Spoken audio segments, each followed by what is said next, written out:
একেবারে প্রত্যেক মাহফিলে আমি দেখছি তার, এই যে আমি যখনই এসে বসছি আমার নজরে প্রথম সামনে ওই ছেলেটা পড়তো। পরে একদিন আমি ইচ্ছা করে তারা ডাক দিছি, দিয়া বললাম মাহফিল শেষে যে বাবা এদিকে আসো, তোমার এদিকে সবসময় দেখি আমার সামনে কত, কই থেকে আইও, তোমার বাড়ি কই, কি করো তুমি? ছেলেটা বলতেছে যে আমার বাড়ি বানিয়াচং, শায়েস্তাগঞ্জ বানিয়াচং, বাংলাদেশের সবচেয়ে বড় গ্রামের নাম হলো বানিয়াচং। পরে হে কইলো যে হুজুর আমি ঘাস কাটি, মানে ঘাস কাইটা ঘাস বিক্রি করি, এই আমার এই সামান্য কাজ, আমার আর কিছু নেই। তাই বললাম তুমি সব মাহফিলে আসো কেমনে, তাহলে ঘাস কাটো সারাদিনে কষ্ট করে, এই গাড়ি ভাড়াটা কেমনে পাও? তো বলতেছে হুজুর আমি যখনই কোনো পোস্টার দেখি আপনার, তো আমি এই 10 টাকা 5 টাকা 2 টাকা জমাই, ওই কয়েকদিনের ঘাসের টাকা ওইটা মিলাইয়া তো এরপরে আসি ওয়াজ শুনতে, আবার যাই, ফিরে যাই। তাই বললাম মাশাআল্লাহ। তো আরো 2-1 লাইন কথা বললে কইলাম আচ্ছা ঠিক আছে বাবা, আর কিছু কইবানি? ওই ছেলেরে আমি এমনি বলছি, ওই বললো যে হুজুর আমার একটা স্বপ্ন আছে, জীবনের আশা আছে। স্বাভাবিক ছেলেটা বলতেছে যে আমার একটা ইচ্ছা, আমি সব সময় 10-20 টাকা করে জমাইতেছি, আল্লাহ যদি আমার একদিন তৌফিক দেয় আপনার একদিন ওয়াজে দাওয়াত দিমু, আমাকে বাইক দিমু আমাকে এলাকায়। পরে আমি কইলাম যে ড্রাইভারের কইলাম অক্ষণ গাড়ি থামা, অক্ষণ হের ওয়াজের ডেট দাও। পরে নিজে ডেট দেখা পরে আমি বললাম ধরো তোমার ডেট দিলাম আর সাঁদাও দিলাম, মানে মাহফিলের বাবদ আমি আমার থেকে কিছু টাকা, যত টাকাই হোক দিছি আমি, দিয়া বলছি ধরো দিলাম, আর হাদিয়া ওয়াজের টেহা লাগতো না কিছুই, ধরো আমি তোমারে আরো দিব, আরো টাকা, অসুবিধা নাই, আর তুমি ওয়াজের আয়োজন করো, ওয়াজ হোক জিডেই হোক, তোমার ঘরে হোক উডানে হোক, আমি যাবো। এরপরে আমি গেলাম গত বছর এই বানিয়াচং তার মাহফিলে গিয়া দেখি ওই উপজেলার সবচেয়ে বড় হাই স্কুল মাঠে মাহফিল, একেবারে যদি কম হইয়া থাকে লোক আমাকে 20,000 লোক, মানে আমি সত্যি করে স্টেজের মধ্যে যদি আলেম কম হইয়া থাকে 3 থেকে 400 আলেম স্টেজে, এই স্টেজের ওই থেকে ওই পর্যন্ত বড় বড় আলেম, বড় বড় হুজুর, এগুলা কি জিন না মানুষ? আল্লাহ। আমি বললাম জুবাইর এটা কি তা, কার মাহফিল, কোনটা এটা? হুজুর আমার যেটা ডেট দিয়েছেন সেইটা। আমি তো পরে হুজুর আমি বলছি আমার মাহফিল আর আমার হাতে নাই, এরাই সবাই মিললে এই মাহফিল এটা এত বড় করে দিচ্ছে। এক ঘাস কাটুন না, আমরা মানুষের তো তিরস্কার করেও বলি যে বেটা ঘাস দিয়ে কাটো, কিন্তু ওই ঘাস কাটুন নেই, এত আলেম, সব আলেম। আমি অনেককে জিজ্ঞাসা করছি, খেলাফত মজলিসের যে দেওয়াল গরিমার কাজে খেলাফত মজলিসের যিনি আমির সারা বাংলাদেশে, ওনার বাড়ি ওই বানিয়েছেন, হুজুরও ছিল, মাওলানা নাসির উদ্দিন আনসারি সাহেব ওয়াজ করে যে উনিও ছিল। আমি বললাম তো আপনারা আমরা আসলে চাইতে আইছি কারবারটা যে তার দাওয়াতে আইলেন কেমন? এই জন্য বলার উদ্দেশ্য হইটা, প্রিয় ভাই, কিশোর নওজোয়ান সোহবত সান্নিধ্য, এই আসা যাওয়া নজর, এর বরকত আছে, 2-4 লাইন পণ্ডিতি কথা আমরা সবাই জানি ভাইয়া, তোমরাও জানো, কিন্তু জিন্দিগিটা পরিবর্তন হওয়া দরকার।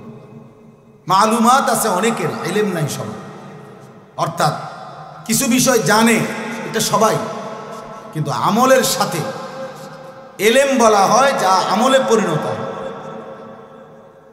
এজন্য উর্দু কিতাবে আমি পড়ছি, বুজুর্গানে দ্বীন বলে কোরআন হচ্ছে ইলম, মুহাম্মদ আরবি সাল্লাল্লাহু আলাইহি সাল্লামের একটা সুন্নাত হচ্ছে আমল।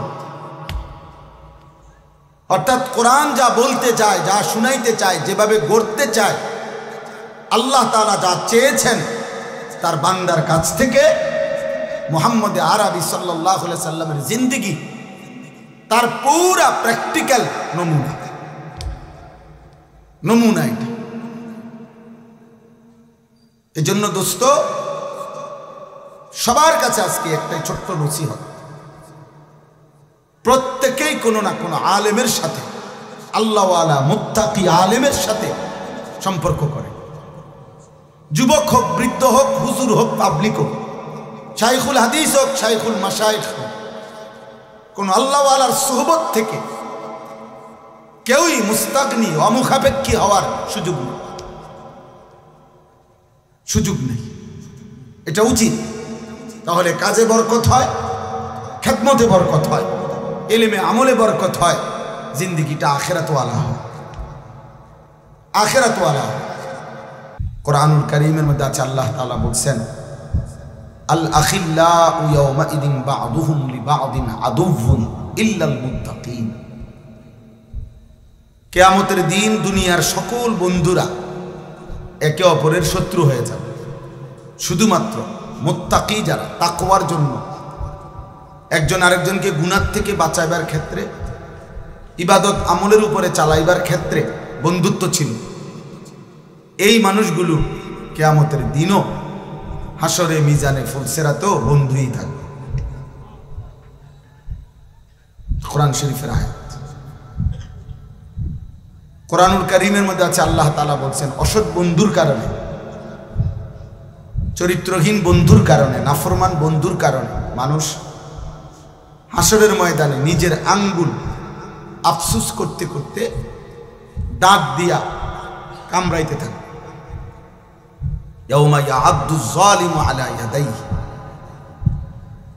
আল্লাহ বলেন, নাফরমান পাপী নিজের দাঁত দিয়ে আঙ্গুল কামড়াবে আর আফসুস করবে। কি করবে? বলবে, ইয়া লাইতানি লাম আত্তাখিজ ফুলানান খলিলা, হায় আফসুস, আমি যদি ওই অসৎ লোকটাকে বন্ধু না বানাইতাম, যে সকাল থেকে এত লম্বা সময় তার সাথে চললাম, অথচ সে একবারও বলল না যে দোস্ত আমরা দুজনেই মুসলমান, চলো না আমরা নামাজ পড়ি, একবারও মুখ দিয়ে আসবো। তাইলে এই অসৎ চরিত্রহীন বন্ধুর কারণে নাফরমান পাপী আঙ্গুল দাঁত দিয়া কামড়াবে, অসৎ সংখ্যা। ইকমালুস সিয়াম কিতাবের মধ্যে আছে, এই সোহবত, সান্নিধ্য, কোনো জায়গার মধ্যে যদি পায়খানা লাগে, একটু পায়খানাই লাগছে কোনখান থেকে, এটা দুর্গন্ধ শুধু ওই জায়গাটাতে না, বরং বাতাসের মধ্যে পর্যন্ত দুর্গন্ধ ছড়িয়ে যায়, ফলে অন্য মানুষ নাকে লাগে দুর্গন্ধ। মানুষ তখন বলে, কিরে এখানে কোথাও দুর্গন্ধ, বোঝা গেল দুর্গন্ধ এটা বাতাসকে পর্যন্ত পরিবর্তন করে ফেলছে। আবার কোথাও আতর থাকলে আতরের এই সুঘ্রাণ বাতাসের মধ্যে পর্যন্ত ছড়িয়ে পড়ে, ফলে মানুষের নাকে লাগে আতরের ঘ্রাণ। আতরের ঘ্রাণ নাকে লাগে, অথচ এইটা কোনো তার নাকে লাগায় না, এটা বাতাসের থেকে তার নাকে লাগছে। এই জন্য সোহবত, সান্নিধ্য, ভালো কিংবা মন্দ, এটা আবহাওয়ার মধ্যে পর্যন্ত আসর করে, প্রভাব বিস্তার করে।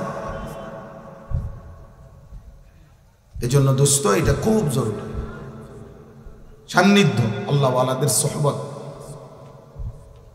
নেককার মানুষের সামনে। আমাদের খুলনার হজরত, বাংলাদেশের একজন বড় বুজুর্গ হজরত মৌলানা মুফতি নুরুল আমিন সাহেব, করাচি হজরত কুতবে আলম আরিফ বিল্লাহ হজরত মৌলানা শাহ হাকিম মোহাম্মদ আখতার রহমতুল্লাহ আলাই, উনার খলিফা। হজরত বলছেন, প্রত্যেকটা মুসলমানের উচিত কমপক্ষে নিজ নিজ মহল্লার ইমাম, মুয়াজ্জিন, যারা সত্যিকার তাকওয়ার সাথে আল্লাহর ঘরের খেদমত করে, নিঃসন্দেহে তারা আল্লাহওয়ালা। হযরত বলেন, ওই মহল্লার মানুষের উচিত ওনাদের সাথে হলেও ওনাদের সান্নিধ্য, সোহবত, সাহচর্য গ্রহণ করা, ওনাদের কাছে হলেও কিছুক্ষণ বসা। হোক তিনি ইমাম, সব হুজুর রে, সব আলেম রে, সব বক্তারে সবাই চিনতে হবে সারা বাংলাদেশ, এটা কোনো জরুরি। এটা কোনো জনপ্রিয়তা একটি ধোঁকা, জনপ্রিয়তা একদমই ধোঁকা। জনপ্রিয়তা ইতিপূর্বে অনেকের ছিল, এখন নাই। এখন যাদের আছে তাদেরও কয়দিন পরে থাকবে। অতএব জনপ্রিয়তা কিছুই, জনপ্রিয়তার দ্বারা বক্তারও ফায়দা হয় না, শ্রোতারও ফায়দা। আমারে মনে করেন 1 কোটি মানুষ চিনে, তো আমার কবরের আযাব মাফ তো আর কি লাভ? তা আমার জনপ্রিয়তা দিয়ে কি, আমার সবাই চিনছে তো বুঝলাম, তারপরে 10 কোটি মানুষ চিনলে আমার কবরের আযাব মাফ, তো লাভ হলো কি? তা আমি আর এই জনপ্রিয়তা দিয়ে কি করবো? ঘাস কাটবো? আবার দেখেন, আমারে চিনে, মনে করেন 1 কোটি মানুষ আমারে চিনে, এতে আমনের কি লাভ?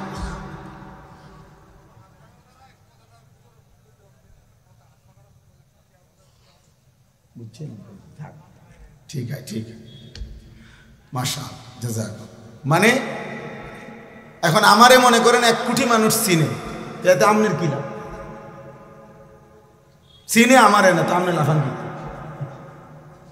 বুঝেন নাই কথা? তো চিনে আমারে সব মানুষ, কবরের আযাব মাফ হবে আমনে, কথা বলে না কেন? তো তাইলে বক্তার কি লাভ, শ্রোতার কি লাভ?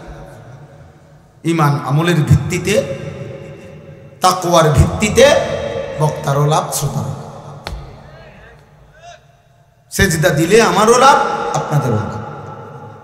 গুনাহ থেকে বাঁচলে আমারও লাভ, আপনাদেরও লাভ। আল্লাহ তাআলার গোলামি হুকুমের উপরে থাকলে আমারও লাভ, আপনাদের। এজন্য আউলিয়ায়ে কেরাম, বুজুর্গানে দ্বীন সর্বযুগে যখন আল্লাহর কথা বলতেন, তো বলতেন উসিকুম ওয়া ইয়া, যে এই কথাগুলো আপনাদেরকেও বলছি, নিজেকেও বলছি। এই দিন, এই শরীয়ত, এই ইসলাম, এই কোরআন, এই সুন্নাহ, নবীজির তরিকা, সব আমার জন্য, আপনাদের জন্য নাকি? আমাদের সবার জন্য না? সবার জন্য। এই জন্য দোস্ত বললাম, আমার কথা হলো এই সুহবত, উলামায়ে কেরামের সান্নিধ্য, চোখের এই নজর, মানে শুধু চোখ বলতে এটার অর্থ হইল যে মানে চোখে চোখে আসা যাওয়া করা। যেন এই পরিমাণ একজন আলেমের কাছে, তোমরা কিশোর যুবক, তোমাদেরকে বলি ভাই, এই পরিমাণ কোন আলেমে দ্বীনের কাছে আসা যাওয়া করবা, দেখা সাক্ষাৎ হলো, কথা শুনলা, একটা কথা শুনলা, যেন তোমারে দেখলেই চিনে, দেখলেই চিনে। এই দেখার দ্বারা, চিনার দ্বারা, এই নজরের বরকতে ইনশাআল্লাহ ধীরে ধীরে তোমার মধ্যে আমলের জজবা আসবে, গুনাহ ছেড়ে দেওয়ার মানসিকতা আসবে। হঠাৎ সবার সাথে শূন্য চলে গেল, আর কোনোদিন কোনো আলেম, ইমাম, দিনদার কারোর সাথে কোনো সম্পর্ক নাই, আবার ওই গুনার পরিবেশ, আবার ওই বন্ধুদের আড্ডা, মোবাইলের আড্ডায়, তো আবার এলোমেলো হয়ে যায়।